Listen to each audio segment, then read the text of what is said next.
Oh, Detroitcast is now live. I just got an update.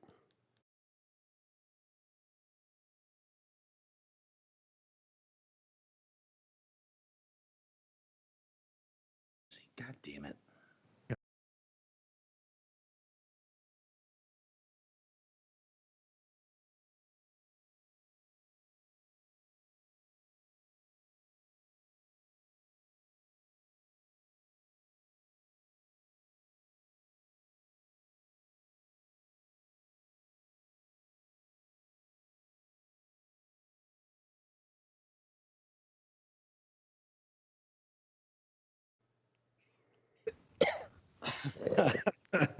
Welcome to the COVID show. Cough into your elbow.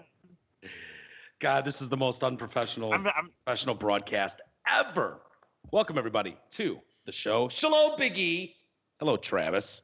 Hello, T. Roy. What's happening, fellas? How are my guys doing today? Lovely. Yeah, Isis, you sound like you're dying over there. What's going on? You got the COVID? No, I'm okay. I don't know where that came from. I haven't been coughing at all, and all of a sudden I just started coughing right there. Anxiety cough. Maybe I do have it. Who knows? Anxiety cough? Is that what you think, T? Yeah, for sure. Have it. This fucking thing. We all just.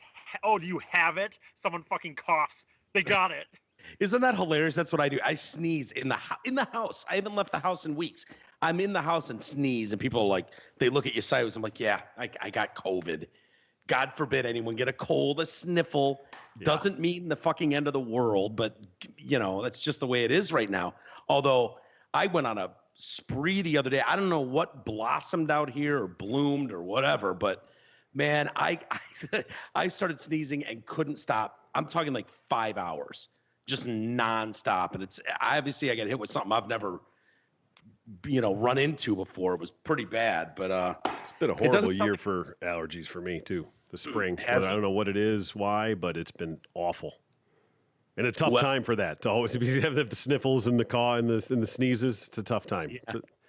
Yeah, you don't want to be around anybody. They just look at you sideways. Yeah. And maybe that's a good thing. I don't want people around me anyways, so probably not the end of the world. Although I hear you guys have had a pretty rough. The weather has been awful. They're just like rain and more rain. Yeah, and apocalyptic. Really?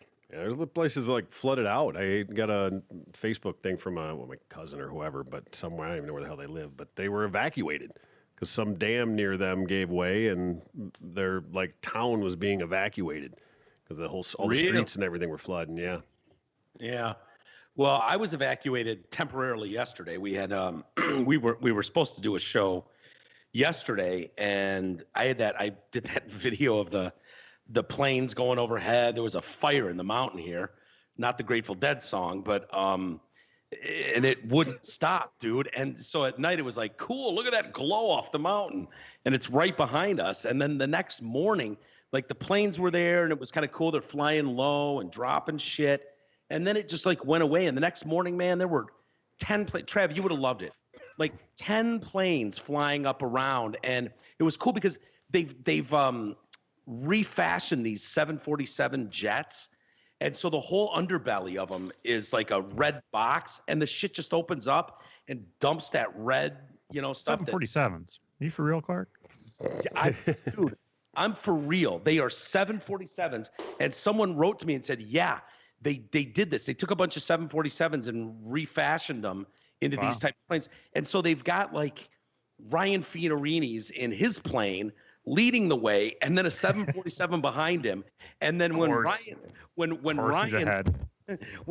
and his plane gets close, he goes poof poof, and he sends out 2 puffs of smoke, and then the plane, when he gets to those 2 puffs, opens the door and fucking drops all the shit. That is pretty cool. So they've got these spotter planes. You would have loved it, dude. They're just circling around, and then they poof poof, and this motherfucker opens the door, and holy shit rains down. So the whole upper top of that. You know that mountain in the backyard that you see, T? You've been here. Mm-hmm. That big mountain, that whole mountaintop is covered in red. What the hell burns? Cactus and sand. What else is out there? You know what it is? It's cacti. Wheat. Cacti, exactly. It's like wheat. It's just this gold, stringy shit that's just brittle. It's just kindling is all it is. Yeah. And so when that stuff goes up, I mean, it just go. I think that last I heard, 800 acres fried. Actually, I looked it up last night. It was 1,500. 1,500 Yeah, acres. get your stats up to date, man. Yeah, yeah. The big Cave Creek fire. Yeah. Yes, exactly. The big Cave Creek fire. Mhm. And so we were planning on doing a show, and then it was like, next thing I know, the warden is rounding up like animals and shit and overnight bags, and we're packing up and heading over to Nana's house to go swimming and stuff. I'm like, fuck, okay. Didn't look I like guess- a bad place to be. Yeah, no, it was nice, man. Except the warden was there, which means I can't go in the house. She wants people wearing masks, which I refuse to do because I feel like a douche wearing one. And so she's trying to keep me distanced from Nana because Nana's terrible at wearing. I realize as a society, we're just not good at taking instructions because one minute Nana's wearing her mask and then she gets up. I'm like, I need a screwdriver to fuck with this thing that Marshall's playing with. It needs to be one of those small little tiny screwdrivers though to open up one of his Lego toys or something. She's like, oh, okay. Takes her mask off, walks right by me and Marshall with no mask. I'm like, this is totally going against, but I feel bad because it's Why is she taking her mask off? because it's not natural. It's weird. But why did she get up to do something and then take it off? It wasn't a one-time. You're already wearing it. It was in mid-conversation. All of a sudden, people just peeling back, and then Marshall's got his peeled off his ear, and he's crying because he doesn't want to put it back on. And I'm like, this is a nightmare. These are people like really trying to do the right thing, and they're just not. And so I'm just sitting there with no mask, like, whatever, man. You don't want to catch something I got, but stay 6 feet away from me then. That's on you, because I'm sitting right here. You made me come here, and I'm not going to look like a douche wearing that stupid mask, and whatever. But that's what we're dealing with, and I just don't know how society's going to do it. Every example I see in society, people suck at pulling that off. They just don't do it right. Nope. I mean, Troy, you're back at work now, right? I am. Actually, ironically, I just found out we started last week. And so, of course, you got to wear a mask. And I'm fucked because I don't have an option. They make it like it's PPE. It's mandatory. Hard hat, safety glasses, whatever, and a mask. So you don't have a fucking choice. You have to wear it. But come to find out that a guy that was on the job that I'm on last week, tested positive. Found that out today. That's fun. Cool. Right? Walking around trying to figure out what he licked. All right, awesome. But it sucks wearing a mask, and I don't have a choice. I mean, everybody's. Huh? He didn't lick you, did he? Not personally. I don't know. They won't tell us who it is. Confidentiality and all HEPA and shit, or I don't know what it is, but they won't tell us who it was. That's bullshit. I agree. I mean, they should. Hey, you motherfuckers put us in harm's way. You're the one that made us come here. The least you can do is go, yeah, it was fucking Steve. Exactly. Fucking Steve got all coffee in front of everybody. So, we took him off the job, but if you made out with Steve during the lunch break, you might want to go get tested. Yep. As far as I got, it was one of the tin knockers from last week, but I don't know who the hell it was. So, were you around any of the tin knockers last week? Who knows? I don't even know which one's tin knockers. Everybody's just kind of in and out and wearing a mask. Hell, you can't even tell who's who. Yeah. And nobody's actually wearing them because it sucks. What's a tin knocker? Like HVAC, ductwork stuff. Sorry. Oh, okay. You privileged fucking white ass. You don't know what tin knocker is? You've had two life, Travis. Yeah. Dude. No. I actually, for a couple summers, I did HVAC, and us and the electricians are always at it. So I get it now. Yeah. Sure. Okay. Yeah. I remember when you won't remember this, Troy, but you guys might remember. Remember when my foot was burning and I had to go to the emergency room? I thought maybe, I don't know what it was. I was out on a walk and I had to go to the ER. To Troy's point. Hey. I went in there and the cutest girl is sitting behind the reception desk. She's the only one in there, and I'm kind of flirting with her. But it reminded me of that Bugs Bunny cartoon where the fucking chick in the bikini is smoking hot, but she's got like a mask on, and when she takes it off, she's hideous. Like, I don't know what this chick looked like. It was like everything except nose and mouth, and you don't realize how important it is to know what's under, like where the mouth, nose, and chin are. Yeah, you need the whole picture. Everything looked like, yeah, hell yeah, this is amazing looking. But it's like, it could have been a total disaster. I could have been flirting with a monster, and I just don't know. And so, yeah, you're walking around. I saw you in your mask, and of course they got to put their logo on it. I noticed that. They have to supply them, so they did some shit out there, janky though. But I got my own. Are people buying the advertising, by the way? Because when I was out driving yesterday over to Nana's, I passed a Carl's Jr. restaurant, Mhm. fast food joint, and there's a giant sign outside that says, "We're open at Carl's Jr. because we care about our community." Uh-huh. Yeah. I was like, oh, is that why Carl's Jr. is open? Because we care about our bottom line. And even like when you're making that sign or hanging it outside, you have to be laughing the whole time. Like, does anyone like, well, we got to repay Carl's Jr. You know, they really looked out for the community during these difficult times.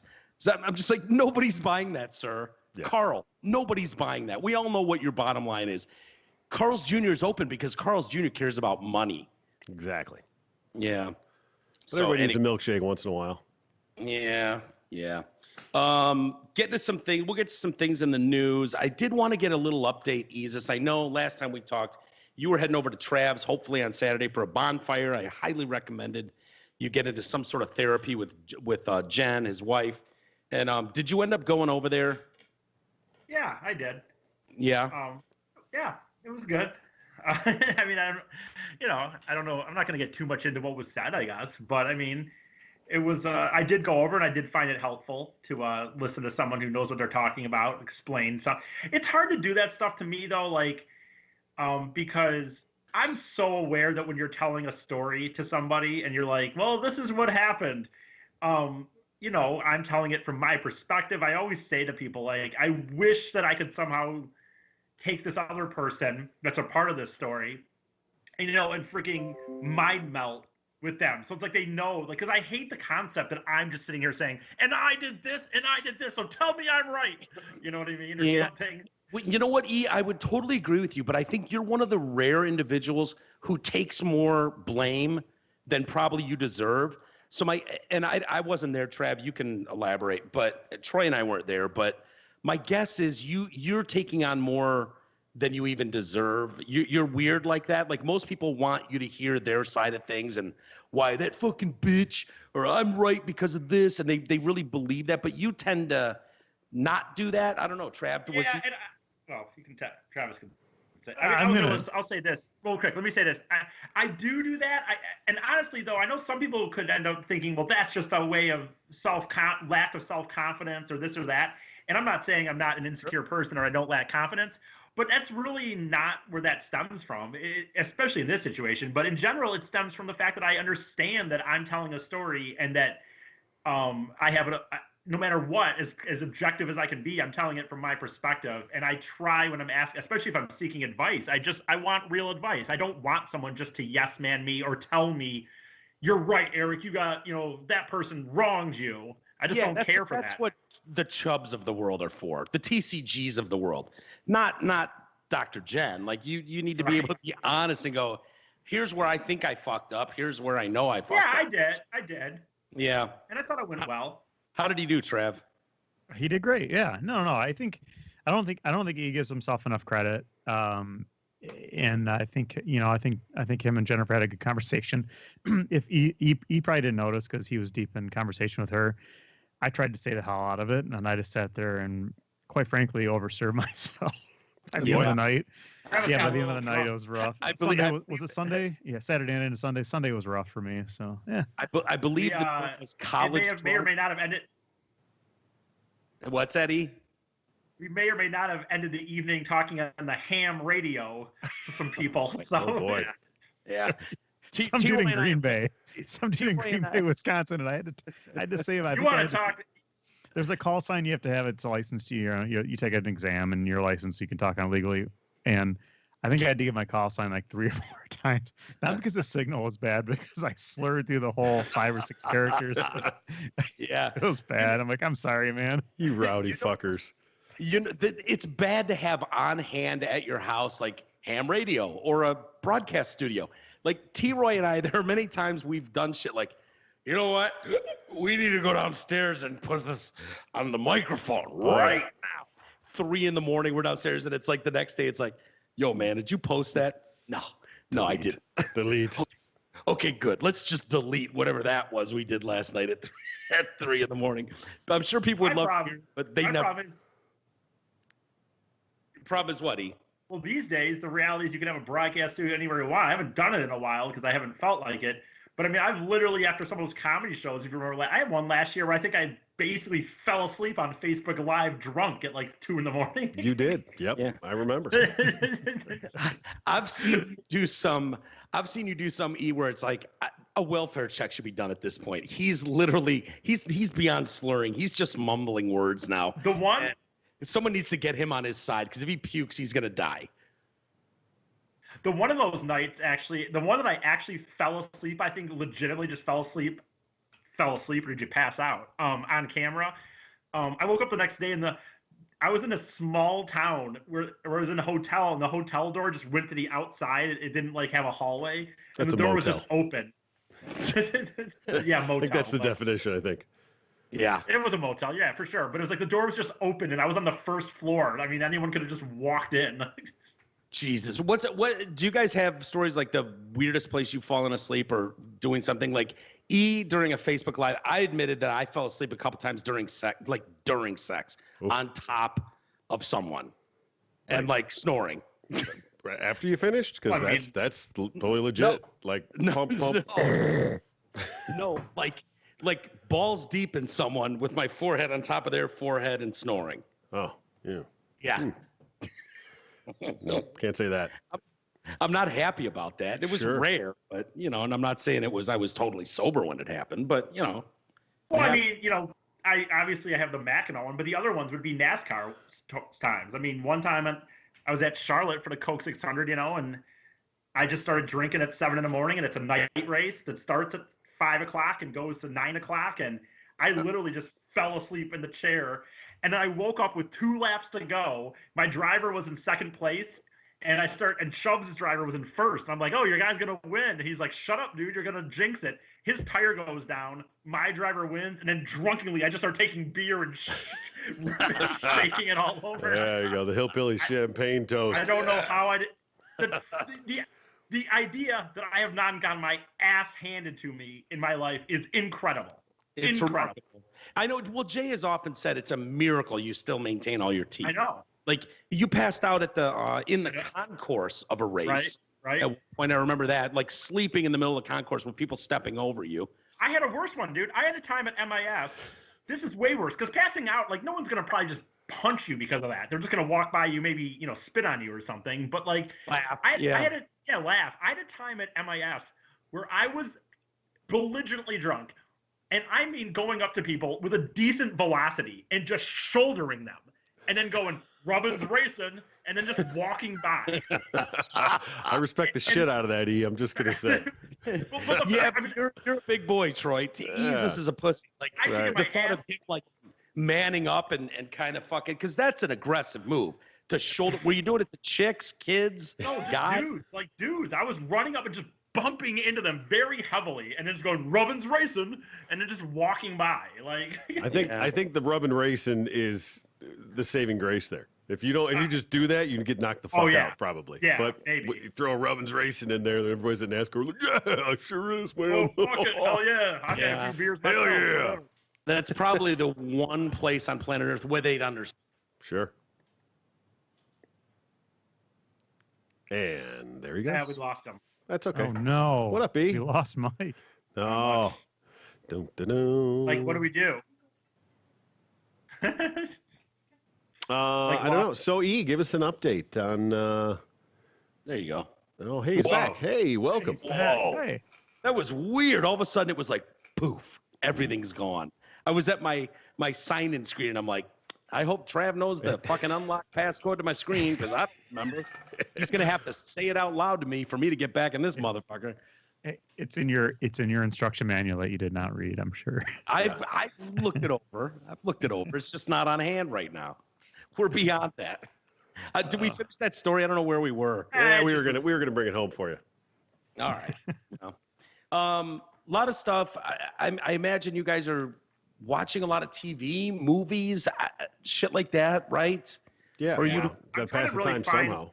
Yeah. Yeah, I mean, I'm doing that, but I know like Trav and T, you guys didn't watch The Last Dance, the Jordan documentary, No. which Troy, it shocks me that you haven't like been all over that because you'd love it. I would. I just don't have the ability. I guess I could probably find it now. It's probably on YouTube at this point or whatever. But Yeah. No, I'm in We're gonna the release I'm the in the whole thing on non-real Netflix, TV I think. days. Yeah, it's kind of weird because I canceled DirecTV when I left. Troy's like, yeah, cancel that shit. I'm not gonna fucking Yeah, watch it. For what 'Cause you you've pay, got- on- right? You pay like an extra $100 just to watch Niners games. I'm like, oh, fucking paying that. Fuck it, cancel it. I'll figure it out. Yeah, but because you've got Hulu and Prime Video, All of it, everything but real TV. yeah, which is fine unless ESPN decides to fucking air something dope, which you would get into. It wrapped up the other day, and it's really cool. A lot of players are coming out now and calling bullshit. Horace Grant is calling bullshit on this being he keeps calling it the quote unquote so-called documentary that Jordan's guys are executive producers of. He's like, the idea that Jordan didn't have final say over this is ridiculous. Yeah. And calling out some of the stories is bullshit. And I don't know. I wish you guys would have seen it because we lived the Jordan years. Sure. You know, And I've heard a little bit. I know the Isaiah beef and they got into that stuff and that he comes off like an asshole in this thing. You know, I've seen some of the stories around it. So again, a little idea, but Well, there was the famous I've game. What's that, E? I've seen 8 of the 10 parts. I just haven't seen this last week's. So Yeah. I know. Do you have an opinion, Troy? You're a basketball guy, the Vanilla Gorilla. You know what I mean? Yep. The Honky Kong knows. Yep. Do you know the debate that always rages, LeBron versus Michael, and we lived through both players. I still, for whatever reason, think of Michael Jordan as more dominant, like more. yeah.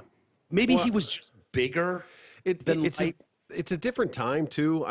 Michael, I still consider the GOAT because he did it at a time where you went in the lane, you got your ass kicked, get your head taken off, you went straight to the ground. You know, it was physical, it was dirty, it was mean, it was a different game. Now it's so in favor of offense, you know, like LeBron. And it's weird because LeBron's a big enough dude to do it. And it used to drive me nuts because he would just take it top of the key and just take 7 steps and just knock fucking dudes over like a fullback and then go up there and dunk it and get the foul out of it. And you're just like, holy shit, man, you know? But it's kind of like Shaq was back in the day. He was just such a beast. You couldn't do anything and he would knock you on your ass and you get the foul for it and he would break a backboard on you, you know? Yeah. I just don't think that LeBron has the talent, the size, the skill, all that stuff, but MJ just was the GOAT. He just had it, like that little bit. Like when it, you know, you talk about these guys, okay, you know, last shot, who do you want to take it? Kobe, you know, MJ, whatever, however you want to go down the list of everybody you could say, but I'll take Michael 10 out of 10. Just because he just had that extra little bit, that tenacity, that drive, that killer instinct, whatever it is, he just was always able to take it to that next level. And it's an ongoing debate, obviously, of, you know, oh, if he played now, and because the rules have changed, the game has changed a lot. You know, you can't do the stuff you used to be able to do, and if he was playing in, if he, with his ability and his tenacity and to score and just the straight ability that he had, yeah, I think he literally would dominate and average 50 points a game. This, you know, it sounds cliche to say, and people say it, but he did it in a time when you could beat the shit out of him, and he still did it. Oh yeah, I mean, in that documentary, there's a whole thing on the Bad Boys era, which is just great. Yeah. And it was like, fuck. The plan was kick the shit out of Michael Jordan. Yeah. He comes in the lane, take his fucking head off, make him bleed, kick, and that's what they did. And it changed how Jordan played. He was like, after the second time getting his ass handed to him by those Pistons teams, he turned into a physical specimen. He understood, like, I have to change my body if I want to compete in this league. LeBron never had to deal with that. The other thing is, it's just commonplace. Every guy that's a decent player on a team, the team star player, has his own shoe. Everybody's got their own shoe line now. Yeah. But back then, nobody in basketball had a shoe. Jordan did as a rookie and changed the whole marketing thing that players like Kobe enjoyed, now and LeBron. Not so much but what's that? Not so much anymore, but no. Do you remember that Kobe Bryant died? Isn't that crazy? Oh yeah, He was a God. terrible What- helicopter parent, right? What would have happened if that happened during COVID? Oh, Like, right? Yeah. What would we talk about? Yeah, I don't know. We'd probably talk about how probably- irresponsible it is that he's not social distancing in a helicopter. He'd be Right. he'd be a COVID death. The other thing that I noticed in this documentary, and it changes as it goes on because it covers like those years in his rookie season through 98 with the Bulls. So that's basically, but you see Jordan in season after season leaving the venue and he's driving a Corvette. You know, he's driving a Range Rover. He's not driving $1 million Lamborghini. He's not like nowadays, every fucking guy in the league is driving a Lamborghini and they've got 8 of them in their driveway at home. Like Yeah. it was just, But it's also a different time. The money is just different. You look no, back that's at what I mean. That's what exactly. I mean. Yeah, I mean he was the highest paid, but you look at the economics of it, and what he was making then is what guys are making off the fucking bench now.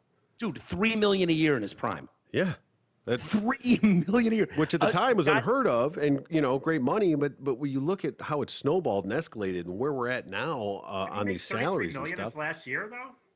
He might have his last year. I'm talking his prime with the yeah, Bulls. that main Like, that his contract. I remember hearing that in that main contract that he was in, it was like $3 million a year. yeah, and now he was making a shitload off Nike and off McDonald's, and I can't remember. He had a Gatorade. He was making a ton off that, but his salary, Let's like not when forget he, Space Jam. oh yeah, Space Jam. I actually watched that not long ago. It was Marshall was watching it. But he was so underpaid, and Reinsdorf, the owner of the Bulls, knew it. He kept paying him his $3 million salary the 2 years or year and a half he was gone playing baseball. So that he was just like, yeah, Hey. you can just keep collecting that paycheck. All right. Just, yeah.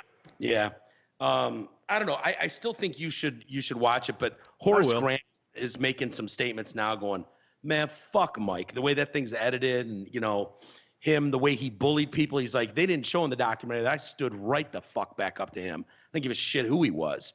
A lot of those guys stood up to him, and the bullying thing, the one-sidedness of the way MJ was, and, he thought was unfair. He's like, why, there's a story in there, and they really shit all over Pippen. There's like 1.8 seconds left in the game. And this is when Jordan's not playing. He's playing baseball. And they're going to let, I think, something take a shot. Pippen's so pissed that he's like, I'm not going in. And the coach is like, what the fuck? He's like, where's Scotty? They're like, he doesn't want to go in. He's like, good, fuck him then. He can sit, and puts the rest of the guys in. They end up hitting the shot, winning the game. But it tarnished Scottie Pippen's career. Like, you quit on your team, man. You fucking didn't go in there. You didn't like that. And Horace Grant is like, why was that included? This isn't a documentary about Scottie Pippen. You weren't even on the fucking team then, Michael. And that Yeah, that is a 1.8 good seconds, point.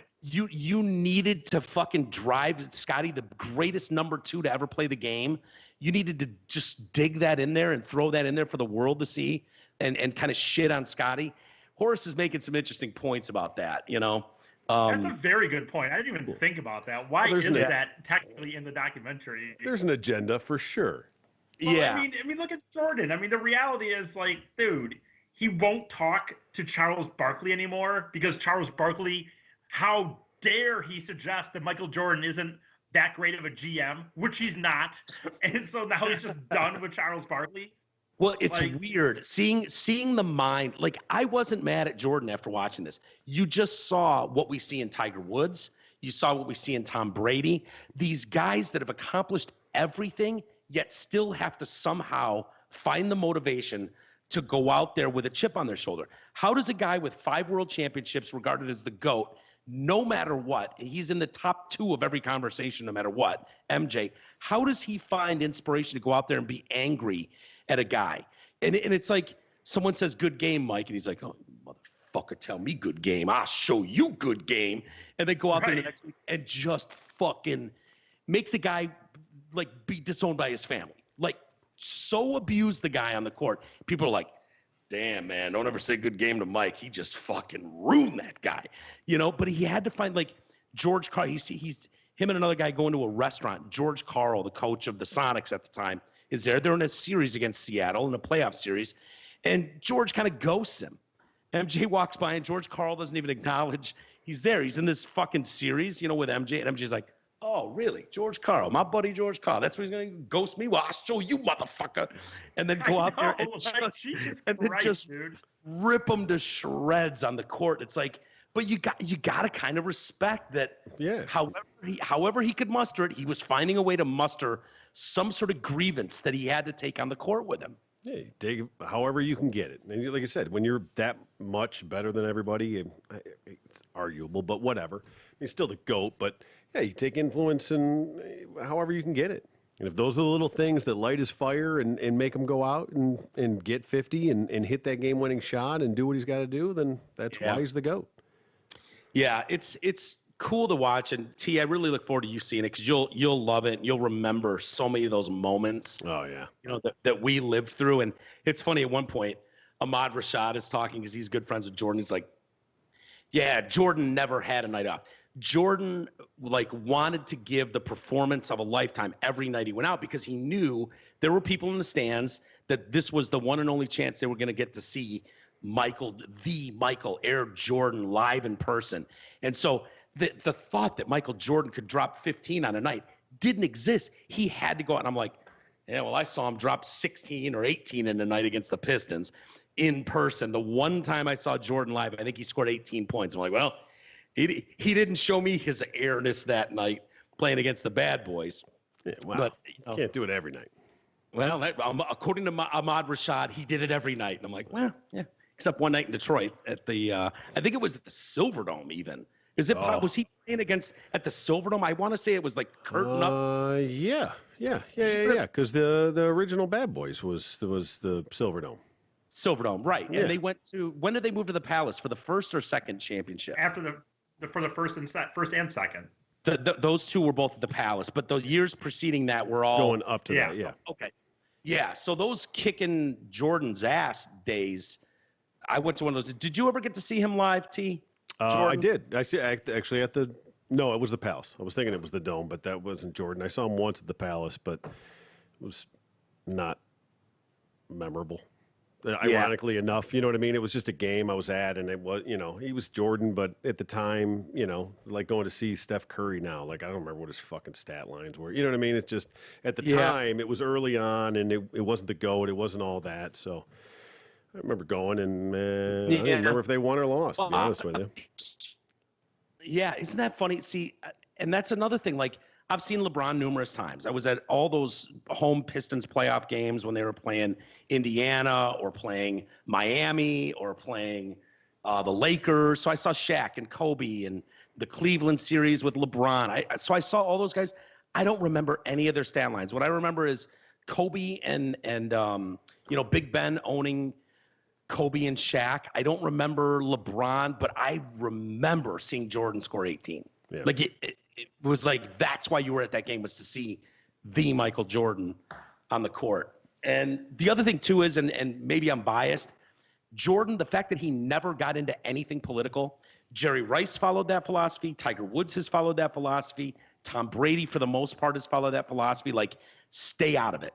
Yeah. And Jordan did too. So everything I have is just about his game. Like LeBron, I can get so worked up. Like, shut the fuck up, LeBron. You just because you shoot a basketball well doesn't make you an expert in global politics. Shut the fuck up. Cool. And so I get irritated. So I take a little away from his game because of that. But I don't know. Anyway, moving on to other things. Oh, Mike, real quick. Yeah.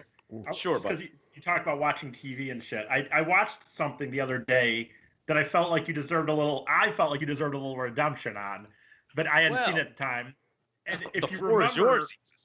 Right? If you remember, you saw a movie called Yesterday at one point. Oh yeah, the Beatles. Yeah. Yeah, and you kind of hammered home about how it didn't have this. Yes, it's a kind of a rom-com, but it didn't have this atypical rom-com style where it just didn't. It kind of just was the story or whatever, and you really enjoyed it. And I feel like you got hammered on by a few people about it. Yeah. And I really liked it. I thought it was a good movie, man. I know this is not that big of a deal. It's not a new movie, but it's just something I watched the other day. And the whole time I was watching it, I was thinking, wow, will I like this? Because I was interested in what I would say. to you Well, about it. But Well, my point at the time was Hollywood has a formula, and it starts here, it goes here, and then it ends here, and there's some sort of there's the opening, and then there's the middle where things are good, and then there's some sort of problem that needs to be worked out, and then it works out in the end. That's Right. the Hollywood formula of a movie. Whether it's Rambo or a rom-com, there's the hero, and then he struggles. He has to battle through something to become the bigger hero in the end. And that movie, I felt like didn't go along with the typical Hollywood. I mean, it didn't. I liked it. The music obviously is amazing, but Right. people were emailing going, "Are you fucking kidding me? It's got a hero and a this and that, and blah blah blah," and they tried to say that it went down that same road that all movies do, and I just found that it didn't really, in my opinion. It did in a little way, but not in the sense of like usually a rom-com. I remember thinking before at some point, like according to if I learned anything from movies, if you get a girl, you're allowed one huge mistake, and then it will all just work out still anyway. But like, Sure. So like it didn't go through that thing of like where he was with this girl, you know what I mean? And then he made a dumb mistake, they broke up, and then at the end they got back together. There was a romance to the whole movie, but he was never with her, so there wasn't this like, big mistake technically. I mean, it's impossible to have a romantic situation in a movie and not have it somewhat follow a pattern, but I don't think it fully did. And Yeah. I would say that for people to say like it's a very clever idea at least, and so for people to not at least give it credit for that, it isn't in this day and age of getting so mad about redoing the Ghostbusters and another Spider-Man movie. I mean, at least it was a concept that was different. I mean, Totally different. I really liked it. Totally Yeah, I enjoyed it a lot. And maybe that's just because of the music. The music is so strong. Could you do right. I mean, if you'd picked other know what I mean? people, Like, pick another band? Could you do the same type of thing? It's almost got to be the most iconic music bed ever. So my which only it is. question, question would be though, on one hand though, it's so like for one, they sprinkle throughout like, oh, turns out cigarettes aren't a thing or whatever. Yeah, But yeah. like when he finally like reveals, I didn't write these songs and these 4 people really did, and then it's just kind of like I'm giving them away for free from now on. Don't people have any questions about what the fuck happened? Like, what does he mean he didn't write them? And who are these people? Because nobody knows who they are. He would be put into a mental institution. They would go, oh, okay, 4 people wrote these songs, right? And you're giving them away for free now. They'd lock him up for that. He's and a I'm witch. sorry. Like, Burn him. Burn him. I don't care who you are. Go ahead, Troy. I'll give you a week without the internet, without your Beatles albums. Go ahead and recite that. Figure out the lines and words to Eleanor Rigby. Go. Oh, nope. Like he's throughout the thing. He's like, I'm a priest and a something and a oh yeah, that's it. I'm like, there's no fucking way you would remember the words, all of the words to Eleanor Rigby if you didn't have them. Well, there's a few things, but that just was my biggest, that was my biggest thing. I'm like, so what did everyone do after this? He got in front of 50,000 people and just said, by the way, I actually didn't write any of these songs, and these 4 people that nobody in here has heard of or has any right. Yeah. Like, And what is the point of giving that credit away? and his explanation would be to them, by the way, the people that ask him, his explanation is, remember that thing a few months ago when there was a big power outage? Yeah, when that happened, I have these things that I retained and you guys didn't. And that's just it. And it's just, okay, good enough. Works for me. It is weird. I don't know that anybody, it seems like lazy writing towards the end. Like, yeah, let's just give it all away for free. Why would you have to admit then that you didn't write these, that some group named the Beatles did? I don't know why any of that was necessary. But it's a good movie. Everything's like that. You know what? You can pick apart everything if you want. Any movie you can pick apart and go, was this necessary? Why this is unrealistic as fuck. It's funny though, some of it, like when he's playing Yesterday to his friends, and like, oh my God, that song is great. He's like, before he figures out that nobody else knows what the Beatles are, he's like, it's only like the greatest song ever written. They're like, geez, get over yourself, pal. like that shit. Well, I mean, that is another thing. In reality, there doesn't seem to be much questioning of a man who had done nothing prior, and then all of a sudden has 10 songs that people think are the most beautiful things. Like, this girl traveled around with him everywhere he went to gigs. She didn't see any, no questioning of where these came from. Boy, he really ruined Ed Sheeran too, didn't he? In one night, a songwriting challenge. Crushed him, right? He comes up with the Long and Winding Road or whatever, and he's like, I can't write songs anymore. That's the greatest thing ever written. He's like, I know. relax. Give yourself another couple days. You'll write a great song. I'm sure of it. Yeah, no, it's a good movie. I liked it though. It's I a liked fun it. movie. You know what I mean? Like, it also didn't rely on what Hollywood typically relies on, which there's got to be some skanky hot chick with half her tits hanging out for most of the movie for us to be entertained. Like, there was no like sexualization of that movie. There was no taking a woman and making her sexualized for the sake of getting dudes in the seats. Like, it lived and died on the soundtrack of that fucking thing and the story. That's it. I mean, that's as G-rated as you can get, and it's a good movie, you know. Yeah, for sure. Speaking of sex, we've got a little problem here. Not quite here in the Phoenix area, but Lake Havasu. There's ICE agents, and I don't know what to think about this. You know, when you're talking about there was a sting with masseuses, massage parlors, and you can see where this is going. Sure. Agents with the Department of Homeland Security in Arizona coerced suspected human trafficking victims to perform sex acts on them during a 3-year investigation that collapsed after the officers' conduct became publicly known. This was dubbed Operation Asian Touch. Yes, very good. Come on. Really? Come on. That's what they named it? Operation Asian Touch. Oh, that seems I don't know why it's racist. It just kind of feels like yeah. Well, a little bit. I think it's targeting. Yeah, or it's making a lot of assumptions like, oh yeah, only an Asian would do this. Right. You know? I mean, I don't know. If you're going to get a rub and tug, is it always an Asian that? No. I mean, I've heard. No, not always. But, you know, odds are in your favor because of massage parlors in general. Well, but, only if you go to actual parlors, not if you get, when you were getting, when I was getting them off Craigslist, it was never. That's just like a that. whore. That's nothing to do with a massage. No, they would be massages. Well, that's what they're. That's what the ad said. They weren't really fucking. They were dick massagers. Of course they were. They would massage your cock until it fucking blew. Yes. No. I had ones that would actually rub me down, and then they would just do it at the end. Yeah. But I didn't like it, but I would have to do it. Wait, did you say I didn't like it? He doesn't like it, dude. Oh, well. God. I don't like the massages. I don't care for massages that much. So why don't you get like a Groupon deal or something? Can you give me half off? Just skip the back. Just go straight to the front. Let's just cut the bullshit. I know. It was always very awkward. This is where it's going to go anyway. So let's just skip all the bullshit and get to it. He's just sitting there in the lobby, rock hard, waiting to be called into the back room to land. Would you like to get on your back, sir, on your stomach, sir? Nope, I'll just lay on my back. You can get started. Boner killer.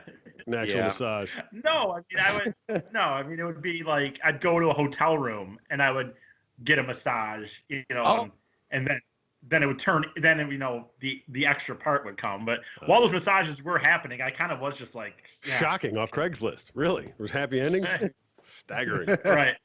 Well, Operation Asian Touch, very good. Saw federal agents pay for and receive at least 17 sex acts from Asian females working in 8 different massage parlors in Mojave County over a 5-month period in 2018.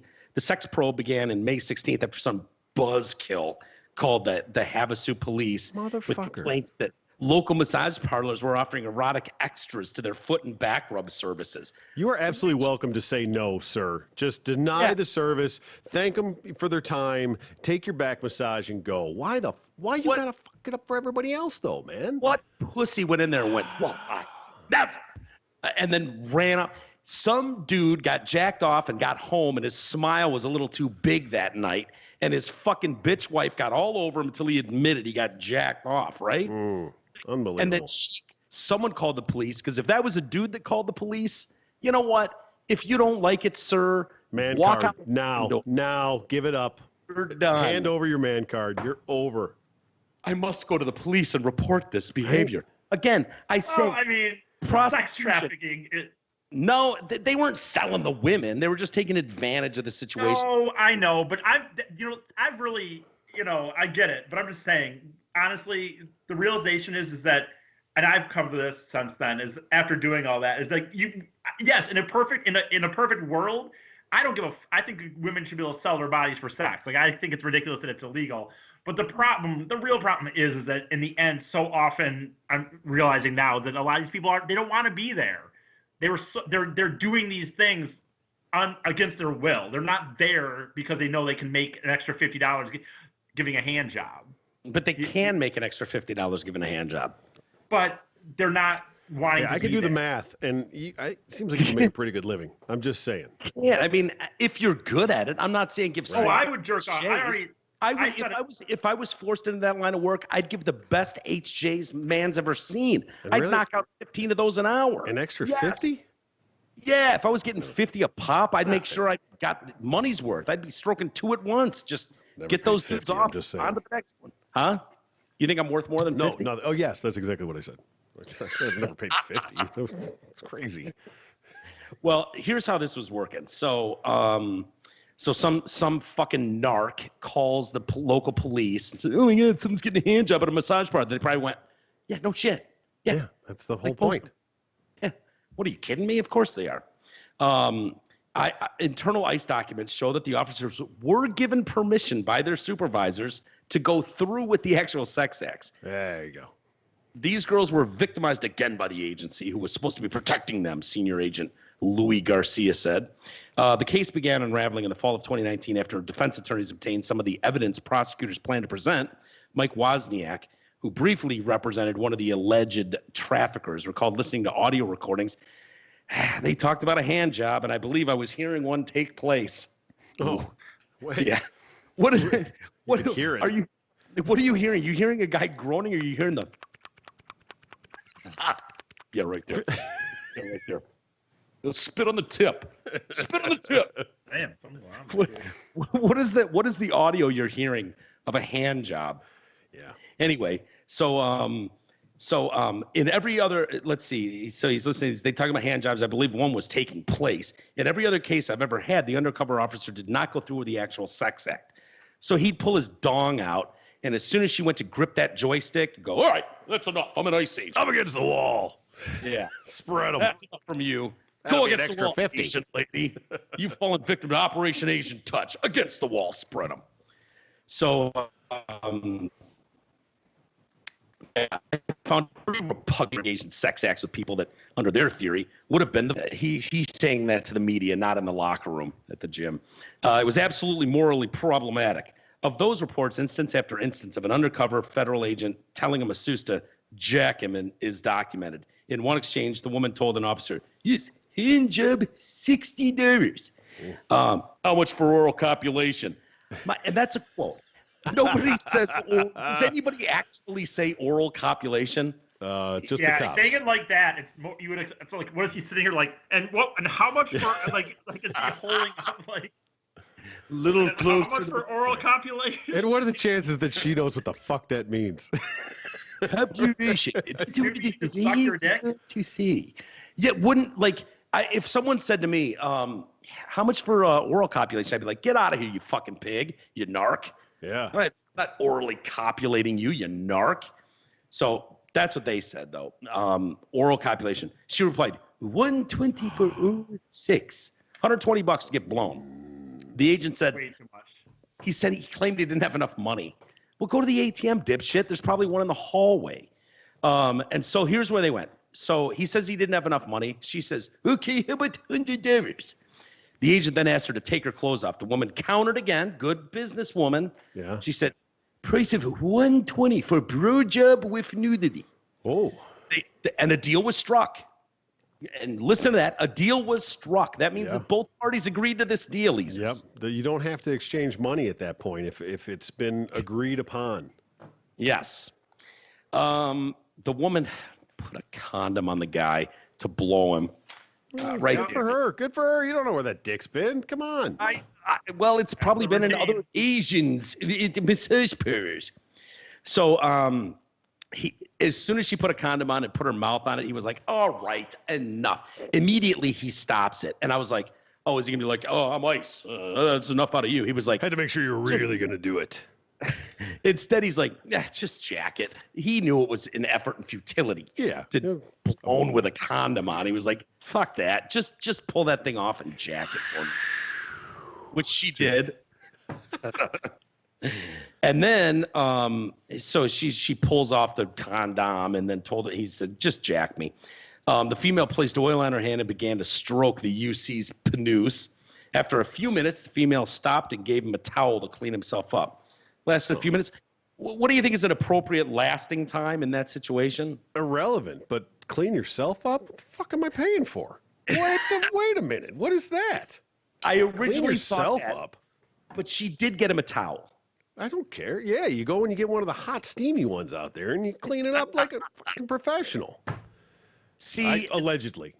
allegedly. That's, I don't know. I'm on the fence with this one because I've been humiliated with clean someone. yourself up. I'd be humiliated as a man. I would've took a Here, shower throw a after the one. towel at you. Clean yourself up. Get out of here. Did I tell you guys the time I got fingered in the asshole and someone told me to clean myself up? Nope. I had to go to the doctor once, and I was younger, and so I don't know if this was necessary or if I just had a rogue doctor. This turning into a very special episode. Yeah, right? Pediatrics has come a long way. Today, on a very special episode of the Detroit Cast, By Mike the discusses way, fingered at the doctor's office. No, I was probably 10, and it was like, You got a finger up the ass at 10? Very, very healthy at 10. this is explaining a lot. Holy hell. Yeah. So And how this, did that make you feel? Show me on the Not- doll where the bad man touched you. give me a doll and bend it over. He made me draw my pants, and then he took like and I'm not kidding. He fucking slapped on a glove. This is 100% true, and did like a double scoop of lube with 2 fingers, jammed him in my asshole, and then pulled him out, snapped the glove off, threw it away, and then literally tossed me a towel and went, "Clean yourself up." Oh, boy. And I Who's your felt, doctor? Larry Nasser?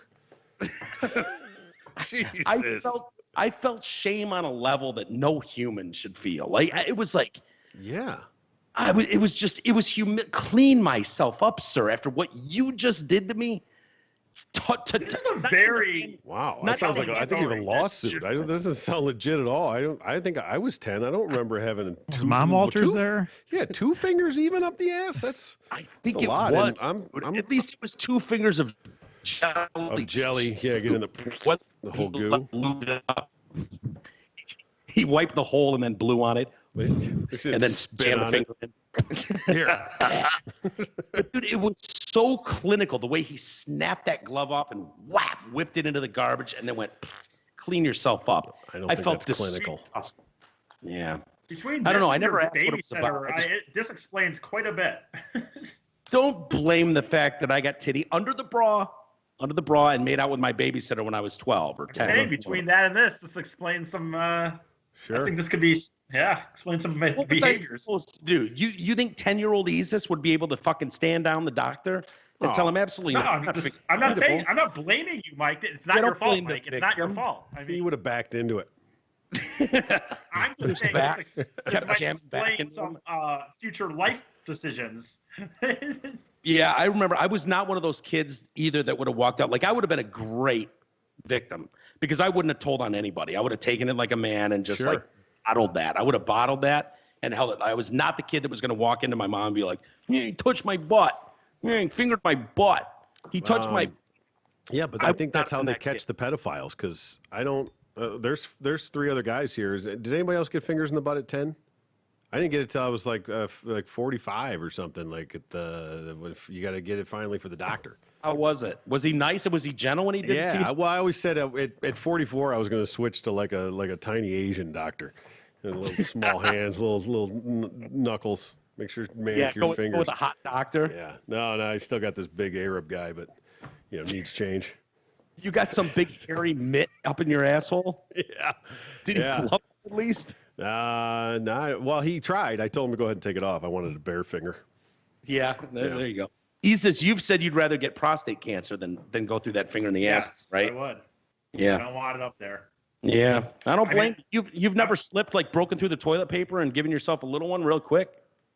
I don't know. I mean, He doesn't wipe what's that down toilet anyway. paper? Right. Yeah. So anyway, the female, so she throws him the towel, says, clean yourself up. The reports include descriptions such as the female was very skilled with small titties. They say breasts. Or the Asian female had black hair. Well, no shit. And was wearing a black shirt, black skirt, and fishnet stockings and heels. What qualifies as well skilled? Is that just put in there because he only lasted a few minutes? He had to put that in the report just to cover his own back. Like, he's very skilled. This is a highly professional woman. Normally I go a lot longer than that, but this is a fucking professional. I was at her mercy. Bill, it says here in the earlier parts of your reports that after just a couple of minutes, she tossed you a towel and said, clean yourself up. Oh, as I said further in the report, she was very, very skilled. Highly skilled. Highly skilled. This individual, this Asian in particular, has jacked off many a dong. I'm telling you, she's very, very good. It's all about the small So, hands. The memos theorized that some of the agents were like, I don't know. I went and I kind of approached it, and it was declined. The chick didn't want to do it, but they suspect the only reason that they didn't want to, that the chicks weren't willing to jack them off, is they were onto the officers' identities. Oral copulation gave it away, perhaps? Donuts, it's the oral copulation, guys. Didn't get finished off. Right? In total, nine people were arrested in the probe. No pun intended, No pun including intended. 2 women on prostitution charges. Police in Lake Havasu City said that they were told by the undercover agents by HSI that these agents may engage in sex acts with suspects. Detectives were informed that the undercover sexual activity was authorized. What a day at the office! Hey, oh God, am I going out to 6th and Main and looking for kids smoking weed again today, boss? Nah, we need you to go over to the whorehouse, the Asian Thai fucking massage joint. Feel free to let them jack you off to completion. Operation Asian Touch. We've got you on Operation Asian Touch. That's the gig I want. I don't want to be monitoring the park, you know what I mean, in a rough neighborhood. I want Operation Asian Touch.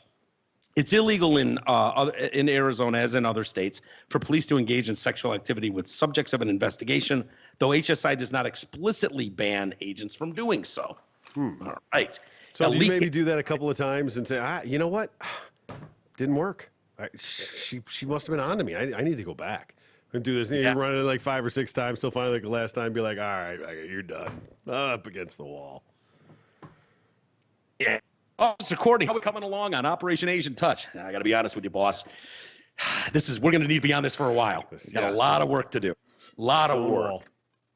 A leaked HSI policy handbook describes how with supervisor approval, undercover agents can engage in otherwise illegal activity, which makes sense. If you're doing a big dope bust or something, coke bust, and the guy's like, why don't you do a line too? You know, like, what are you going to do? No. Right. You know, you gotta show it. You get yourself killed for that shit. So those guys sometimes have to do a fucking rail.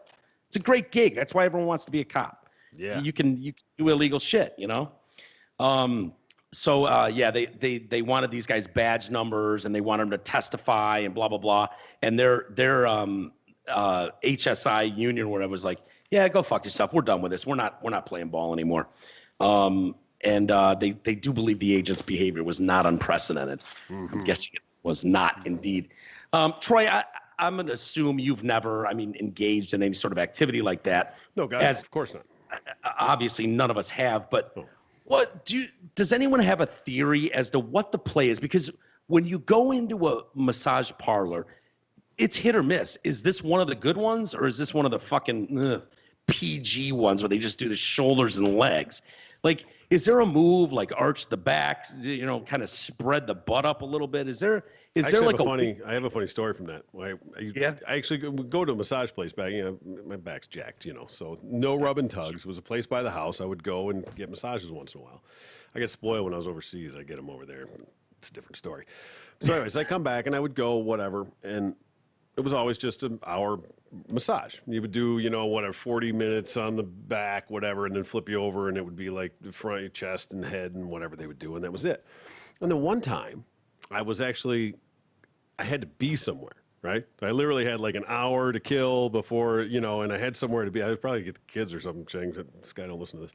But so I go, and she says, we get done, right? And like she leans over in my ear, and she's like, your time is up, sir, but you want extra? And I was like, oh. $10, anything. Didn't no money, no description, no anything. She says, you want extra?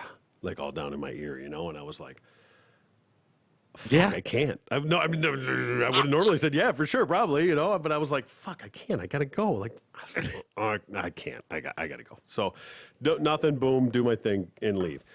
So I'm going back, and now it's in my head. I'm like, extra. I get Hell extra yeah. over there? What's the extra? You know all about it. Extra.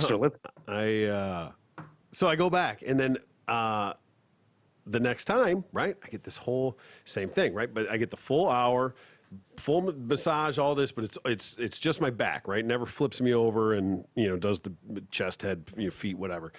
And then it gets done. Sir, your time is up. You want extra? I was like, yeah, I want the extra. And so Tell me she tackled your feet. she says, okay, flip over. And I roll over. I'm like, okay, here we go. Yeah. Does my head and my chest and my feet that I got for the fucking, the same one I got before, got done and charged me like an extra $40, never What touched an the junk, asshole. nothing. I'm like, That's a oh, come on. Like, that's some shit. That was a That regular is a massage before. She You knew know, what she was doing. Oh, I She know, right? knows. She knows with a customer when it comes in, you can pull that move once. Yeah. You want One extra? time. With every customer that comes in, you go, oh, would you like a extra? And then you go, well, yeah, I want extra. She can do it once because next time she asks for extra, you're like, yeah, I've seen this move, pal. No, I no, I probably don't. had over my lifetime. I probably had 15 or 20 massages at this place, you know, and I go every few months, whatever, work kinks out. I have no idea if it's been the same girl or 15 or 20 different ones each time. I have no idea. It sounds like a shitty thing to say, but I couldn't pick them out of a fucking lineup. Yeah. They didn't I track have you no like in their. idea. You should have tracked you in their CRM if they've asked you or not. What? So, let me guess, Troy, did she have black hair? She did. Was she shorter? Yes. Yes. She's shorter with black hair. Yep. That's all right. I know yeah. her. I know her. I think I've had Sort of a pale complexion, you know, narrow eyes, dark hair, Yeah. small hands, very Did she skilled. talk like this? Did she say, would you like extra? You want extra? Yeah, I'd have a hard time identifying. I gotta be honest too. I've gone to 1,000 massages. Like there's a bunch of them by where we live there, T. Yeah. That popped up, Thai massage, everything. I've got massages in Vegas, gotten massages all over the Metro Detroit area. I've never once had a chick proposition me for extras. I don't know if they just look at me and go, ugh, gross. No, not touching that thing. Or what, but I've never honestly had anyone say anything. And I don't know if I'm doing something wrong, if I'm giving off a like narky vibe or something. Maybe. It'd be nice to be offered once in a while, just be asked, Yeah. you know? Maybe it's the too much arching the ass up in the air every time they go near it. Your legs hanging wide off the table, trying to leave a bag exposed. I got a wide spread and an arched ass. Every time the first thing I do is arch my ass and Yeah. spread my legs wide. Right. It drives me nuts because when they do that thigh thing, where they start massaging, and it's like they start at the knee and then they stroke up, and it's like, oh, she's 2 centimeters from the bag. Yeah. Oh, she's 3 centimeters from the bag. Next stroke. Oh, she's a half centimeter from the bag. Just graze it, brush it. Let me, something. They never do though. I don't know, man. Maybe that's where you're missing the signal. Yeah. Is that what it is? I don't know. I have no idea, obviously. But maybe that's where you're missing the signal. Yeah, maybe. Anyway, well, I'll do a couple of emails and we'll wrap it up a little early. Sorry, guys. I know it's getting late there. And Nice pussy. Rory got on my lap. Just look at FYI. that poops. Hi, friend. Hi, friend. He's a good-looking guy. But yeah, I know, Trav, you got some shit going on. I don't want to keep you guys too long. So Uh-oh. do a couple of jeez.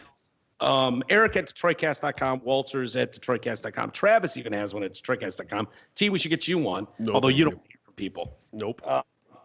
But I did get a couple of emails, and I'll read. Nobody emails me.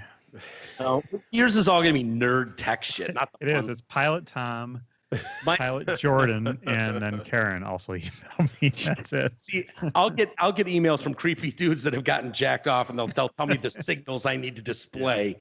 All right, what you got to do as soon as you walk in there, you got to leave a 20 on the pillow, and then they know. You got to walk in with a condom. That's what you got to do. You have a condom right in your hand. They know. You drop a 20 on the face pillow. It's got to be president's head up. Then they know. That's the I signal. wonder if you just had like a 50 just folded up and tucked into your ass crack. Like, oh, hey, if you found the surprise, here you go. She goes, roll over. I roll over. There's just a 50 popped up like a fucking flag on the moon. Here you go. With my luck, she'd take the 50 and say, thank you, come again. Anyway, so I'll probably get some tips in my email. I won't get cool stuff like tech questions, which is fine. I like it the way it is. So Susie emails, Mike, I agree with way too many things the last podcast. I feel like such a dude now. I hate wearing a mask. I feel like an asshole, pussy, self-conscious, whatever, but I am a girl, so I don't know. Packages. I don't know what I even ordered, but I watch the updates and it's like Christmas. If I go a day without something on my porch, I am furiously tracking what I bought and when will it be here? The excitement over a butter dish was unbelievable. Oh, man. And I also agree it might be an addictive personality thing. I bought a house, moved in it in February. I've been working from home since early March, and rarely see anyone. I found out the soonest we will go back is September 1st. I am over this. Too much time in my head. I'm so grateful for the shows. I had to stop my membership when I bought this money pit, but hoping to be back to member status soon. Well, I don't watch every Facebook Live. I'm so happy my favorite show is back and have some normalcy in my downloads. Stay healthy and enjoy that Arizona weather. Well, thank you, Susie. I am. Yeah, T-Roy, last time we did a show, I was talking about how I'm going in, like, I didn't realize how impatient I was. Like, when I order something, like, if I want something media related, a microphone, I'll go to Guitar Center, just drive there and get it. If I want something, from Best Buy, I need an HDMI cord, I'll just drive up there and get it. And now it's like, even if it's Prime and it'll be here tomorrow, it's like, when I want it now. And so I was venting how I'm going crazy because I forget that I ordered shit. And then I'm like, oh, when's it going to be here? When's it going to be here? And then when it shows up, I don't even care about it really. It's just that like the wait is finally over and I've gotten the box. And I figured I was the only one flipping out about this shit, but apparently Susan's with me. Retail therapy, man. That's what it is. Are you ordering a bunch of shit, T? No, hell no. No? No. I mean, some things here and there, but not, and I have patience, so I can wait till it comes. And I know how to use a tracking number and things like that. So No, I do too. I have a pair of shoes coming that have taken me years to track down. And it's like, it'll be here tomorrow. It's going to be here Wednesday, the 20th. And I'm like, yeah, prove it. When is it going to fucking be? And I'm looking, it started in the Netherlands and Amsterdam. And I'm like, you've got 24 hours, motherfucker, to be in Cave Creek, Arizona. You better be here when you say you are. DHL's reputation is on the line because they claim that this fucking pair of shoes will be on my doorstep in Cave Creek, Arizona tomorrow by end of quick. day. Huh? DHL's quick. Yeah. Dude, they're in Brussels. How are they in Amsterdam today? And I'm gonna have this shit tomorrow? Is that possible? They've surprised me before just like that. We'll see. Really? Okay. All right. DHL, you're on the clock. I'm watching. Susie, I'm glad to know that I'm not alone. Because I'm going crazy. It drives them nuts here because they can let a package sit on the porch for hours. I want to strangle everyone in the household. It drives me out of my mind. Out of my mind. And when I see a package on the porch, oh, look what's here. And then it says to the warden or to G Money, I'm like, oh, fuck this package. I want to go in and play your new drum set. Dude, once the drum set arrived, I'm like, take it or leave it. It's over it. Yeah. Yeah, boy. Christmas, the day after Christmas, it's that hangover. I'm like, you know why? Because things don't make you happy, Mike. Oh, That's why I don't want to do. Dr. E. Someone talked to Jennifer all night. Oh, boy. No, that has nothing to do with Jennifer. That's just I know. that's my philosophy for like about 2 years now, like maybe more. Like that's when you ask why I don't order things, it's because why do I need to buy things? What do things do? Nothing. I like things. I'm with Mike on this one. Things can be good. there's they're just things that you've been set then you set somewhere and then you don't even do anything with them. Is this weird? I was more excited about the 7 boxes from Sweetwater that were on the porch than I was when I completed setting up the drum set and a picture of that. I was more excited to do the opening of the boxes and unpacking shit than I was to actually play them. Someone's got Christmas issues. It's but I didn't get snubbed at Christmas. Santa was always good to me, but I don't know what So it is is, your doctor. Like, yeah, maybe. You can't blame being fingered in the butt at 10 by a rogue doctor on every problem I have in life. But I don't know what it's just the small little things. And you're right. I'm not getting the pleasure of it. It's like, oh fuck. I opened something I don't remember. It's like, ooh, that's from this company. I'm like, don't remember what that is. And then I'll open it and be like, yeah, whatever. Stupid T-shirt. Why don't he even order? Like, I don't even care about what's in it. It's just a matter of, ooh, the thing's on the porch. Ooh. Sounds like you're making progress. You're figuring this shit out a little bit. Yeah, but I still keep ordering stuff. And part of the problem, and send it back, I guess. I've done that too. Oh, that's a good thought. Just get stuff and send it back, because then you get the joy of opening it and then fucking get rid of it. And you get your money back. It's still, there's been a couple things where it showed up, and of course it's too small. Shut up, Jesus. And I send it back, and I don't have the joy. Like, ooh, I got $38 refund on my card. Ooh, like that doesn't do anything for me. That gives me way bigger joy than buying something. Dude, seeing my credit card statement and seeing a negative something, like that is like fucking, I love it. Like, no, you know why? You know why that sucks right now? Normally I would love that, but every time that I get it now is a fucking concert I'm missing. Oh, that's true. They keep getting canceled, and I'm getting my money back. Oh, dude. Oh, God, it's killing me. This is gonna be the worst fucking year. I man. never buy concerts. I know. And shit. So no. I mean, poor people have to pay for them. No. I pay for tickets too, but I tend to do it more day. I don't know why that is. Yeah. You can still get them day of show, so I'll buy them. It's not that I won't buy a ticket. I will. You're just gonna pay scalper price. You are unique. Well, not unique, but I noticed that about UT. You'll buy concert tickets months out. And it's like, oh, don't forget, in June, we're going to this concert. I'm like, well, it's fucking January. Wake me up in June, you know? Yeah, because I can buy those tickets months in advance for face value, or I can buy them the day of for 3 times the price. So, yeah. And then if for whatever I don't go, I can sell them for 3 times, and it's a win-win-win. I just wait till they're all canceled. I just bank on the fact that at some point in that months-long process, one of your dipshit friends is going to bail out, and then you're going to go, "Hey, man, all the time. Oh, happens I got all the time. extra for this show. You want to go?" And I'm like, "Yeah, I'll go to that tomorrow." You gotta make them Venmo you immediately. Yeah. Well, we're getting to that point. Yes. Money up front, cash on the table. And T-Roy has run into friends are friends, but he's run into many a problem with friends that go, "Hell yeah, buy me the ticket, T. I got you." Oh my God. They go to the show, but they forget that whole Venmo part, don't they, T? That's been a thing sometimes, yes. I don't even, most of my experience hasn't been even going to the shows. Oh, yeah, fuck yeah. Then it's just like, oh, I forgot about that. And now I'm just sitting here with this fucking ticket and money. Oh, great. I'll get the, hey, you want to go to this concert? Yeah, for sure, let's go. And then it's like a week before the concert, like, oh yeah, no, I'm not going to that. Like, you fucking told me to get your tickets. Like, oh no, I'm not even going to be in town. I get that all the time. That's bullshit. All right, a couple of emails really quick. Let's see. From Janelle. Hi, Mike. Hope you're doing well in Arizona. So happy for you. Smiley face. Do you plan on coming back to Michigan in the summer, or have you made your new home out west? I don't know when I plan on coming back. I want to come back. I never realized how much I would miss all you fuckers. I miss hanging out with T and sitting on the couch and laughing and stuff. Yeah, I miss all that stuff. I miss the house, the pool.